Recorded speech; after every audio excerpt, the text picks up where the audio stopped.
Bonjour à tous, troisième partie du tutoriel concernant l'utilisation du logiciel TBDeco ADV 2007.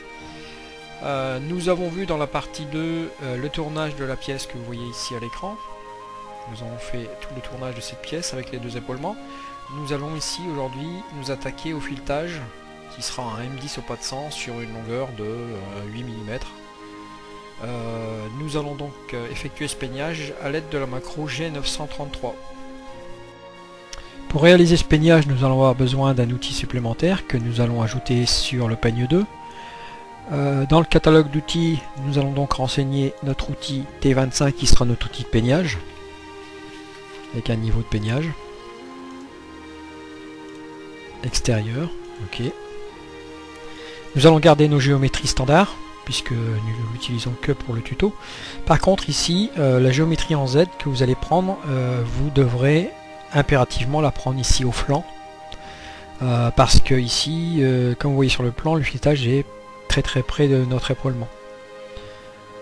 Donc je vous conseille de prendre votre géométrie ici au flanc de la plaquette plutôt qu'à la pointe. Validé pour la touche OK. Nous allons avoir besoin également de deux nouvelles icônes, une icône d'indexage que nous allons ajouter après l'icône 2.3 et une icône de peignage. Dans 2.4, nous allons donc indexer notre outil, indexage, peignage, avec l'icône appropriée, qui est celui-ci, je valide, et la ligne d'opération. G1, G100, X2 égale 35, Y2 égale 0, T25. Et on n'oublie pas de supprimer notre zen puisque nous ne l'utilisons pas. Validé. Dans l'icône 2.5, nous allons donc réaliser notre peignage avec l'icône qui correspond au peignage, celui-ci. Nous allons positionner notre outil à 2 fois le poids minimum de la pièce, donc G1, G100, Z1 égale 3, T25. Et nous allons également positionner notre outil à 1 mm au-dessus du diamètre de filetage. G1, G100, X2 égale 11. Et maintenant nous allons donc utiliser notre assistant de filetage qui est le G933. Alors petit rappel sur la macro G933 sur les paramètres. Le paramètre P0 qui est le pas de votre filetage. Le paramètre P1 qui est le début du filetage en X, le paramètre P2 ici qui sera le début du filetage en Z. Alors je rappelle que le début du filetage en Z on le calcule toujours 2 fois le poids minimum. Le paramètre P4 qui sera la fin de votre filetage en X, le paramètre P5 qui sera l'angle de l'outil de filetage, le paramètre P6 ce sera la hauteur du filet, la profondeur du filet, le paramètre P7 l'angle d'entrée au début du filetage, le paramètre P8 l'angle de sortie à la fin de votre filetage, le paramètre P9 ce sera la marge de sécurité, le paramètre P10 la limite physique au début du filetage, le P11 la limite physique à la fin de votre filetage, le paramètre P12 le nombre de passes d'ébauche, le paramètre P13 le nombre de passes de finition. Ensuite, vous avez le paramètre P14 qui est le nombre de passes à vide, le paramètre P15 qui est la limite physique maxi en X, le paramètre P16 qui est le facteur de vitesse pour le retour, le paramètre P17 qui n'est pas utilisé, P18 qui n'est pas utilisé non plus, le paramètre P19 c'est la fonction M pour la mise en rotation de la broche, le paramètre P20 la vitesse de rotation de votre broche, le paramètre P21 la position d'approche en X2 ici puisqu'on utilise le peigne 2 pour fabriquer ce filetage, et le paramètre P23 qui est la position de recul en X. Alors nous allons maintenant réaliser le peignage sur cette pièce. Donc nous allons faire un M10 au pas de 100 sur une longueur de 8,4 pour éviter de taper ici dans l'épaulement. Dans le paramètre P0 vous allez introduire la valeur de 1 mm puisque nous réalisons un pas de 100. Dans le paramètre P1 le début du filetage en X qui est 10 mm.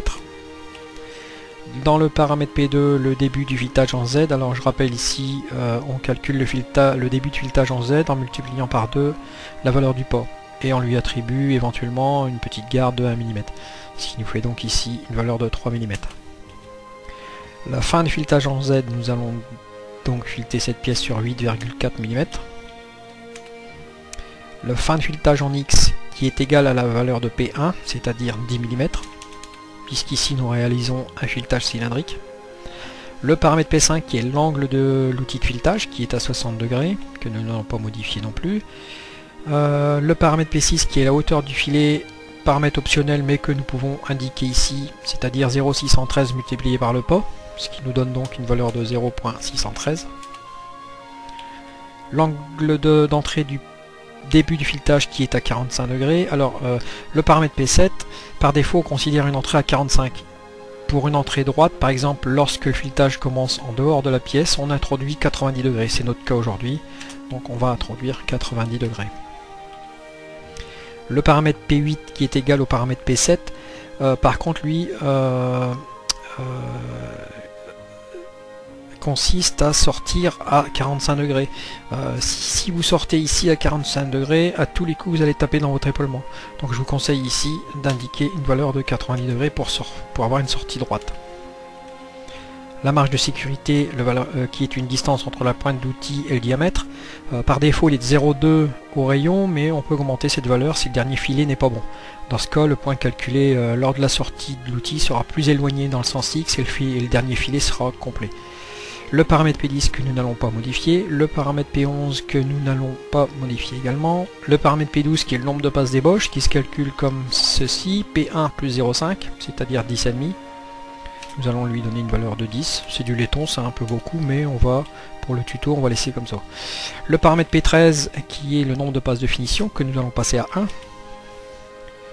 Le paramètre P14 qui est le nombre de passes à vide que nous allons également passer à 1. La limite physique maxi en X, nous n'allons pas la modifier puisque nous ne faisons pas de filetage intérieur. Le paramètre P16 qui est le facteur de vitesse pour le retour, donc ici il est à 1. Si vous voulez réduire cette valeur, vous pouvez introduire 0,3 dixième. Le paramètre P17, P18 pas utilisé. Paramètre P19 c'est la fonction M pour le sens de votre rotation de broche qui est 103 ici. Le paramètre P20 c'est la vitesse de rotation de la broche, 1900 tours. Le paramètre P21 c'est votre position d'approche en zone 1. On a décidé donc d'approcher cette pièce à 3 mm. Le paramètre P22 qui est la position d'approche en X2. Donc nous allons lui attribuer la valeur de 1 mm au-dessus du diamètre nominal, ce qui nous fait donc 11 mm. Et le recul en P23 qui sera également de 11 mm. Et c'en est terminé pour la programmation de la macro G933, validée par la touche OK. Alors ce que je vous conseille quand même, c'est dans l'icône précédent, ici dans l'icône 1.9, c'est de lui indiquer la valeur ici de votre rotation de broche. Comme ça, à l'override, il sera automatiquement, il pourra démarrer plus vite son peignage. Et je valide par la touche verte. Alors nous allons maintenant générer nos tables pour vérifier la programmation de cette pièce. J'ai laissé volontairement une petite erreur dans la programmation pour vous montrer un peu comment ça se passe. Donc je vais générer les tables ici avec cette icône. Et nous avons bien une erreur de bouclage de la broche S1 du set 2. Ça veut dire quoi? Ça veut dire que vous démarrez ici votre programme avec une vitesse de rotation de 5000 tours. Et vous devez systématiquement retrouver cette vitesse à la fin de votre pièce, de la fabrication de votre pièce. Ici, dans notre filetage, nous avons décidé de tourner à 1900 tours, mais nous n'avons pas réattribué la vitesse principale de la broche. Il suffit simplement ici de lui réattribuer la vitesse de rotation qui est de 5000 tours, de valider et de régénérer à nouveau nos tables. Et on peut s'apercevoir qu'il n'y a plus d'erreur. Nous allons maintenant simuler notre pièce.